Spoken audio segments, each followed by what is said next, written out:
Bedtime.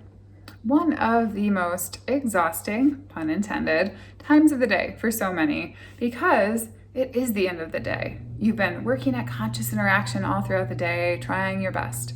Resources are low, exhaustion is there, everybody's tools are out the window. What I want you to remember about bedtime is that it is a threat to attachment. What I mean by that is kids are wired to connect and to be close physically, to be close mentally to their caregivers, to get their emotional and physical needs met. So when we say, okay, it's time for bed, that automatically triggers something in their nervous system that says, I'm going to be away from my caregiver. I can't handle this on my own. I need to be close in order to connect. I need to be close in order to get my needs met. Cognitively, this child may understand that, no, I love to be independent. I love to be in bed. I love to be a big kid and go sleep in my big bed and be alone and have my space. However, for many kids, it evokes this deeply rooted fear. So in that emotional body level, they feel this sense of threat or a sense of fear. This may be when they're running around silly, ha ha ha, hoo hoo hoo, jumping off beds, being really silly, and that looks like they're having fun. But actually, silliness is a huge sign of dysregulation. So when I think about kids that are silly, and I don't mean genuinely having fun or being playful, that's not at all the case.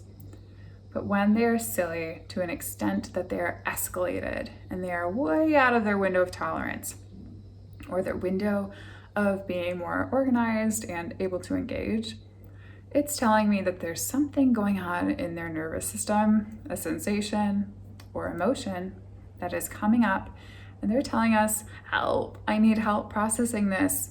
It feels too big for me to process. It feels too intense, and I'm flooded or I'm overstimulated with whatever is going on.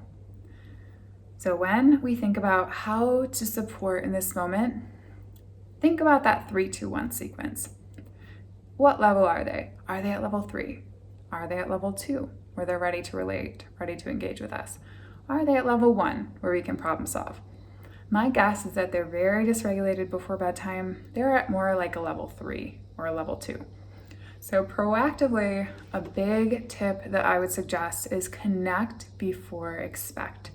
And I don't mean going through that nighttime routine. So often people will say, well, we have this great nighttime routine. We're doing the lotion massage you suggested. We're doing bath time before that. We're doing a cozy pajama time, and we're reading a book. However, this special time that I call thriving in 10 is 10 minutes or 15 minutes with that child getting to know their inner world. How do we get to know kids' inner world? Often through play.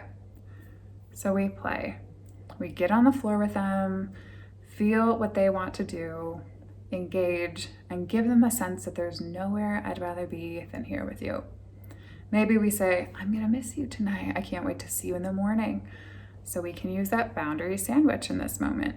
We can say, oh, I know, I bet sometimes you miss me at night.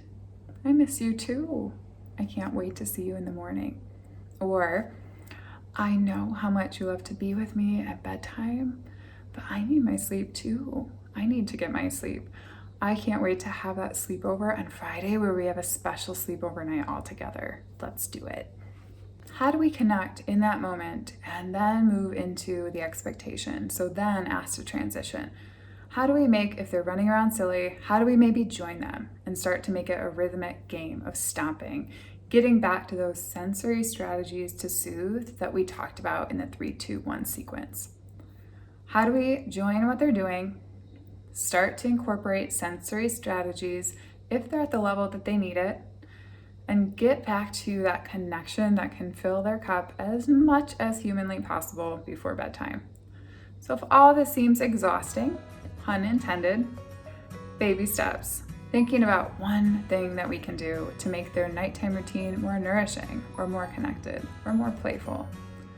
Thinking about, okay, if we do something like a pillow fight before bed, does that give them meaningful sensory input in a helpful way? Or does it set up this child in this escalated way of being that isn't so helpful. So thinking about it individually, connect before expect again and again. Connection is what sets the body and the brain at ease and allows that child to do their best.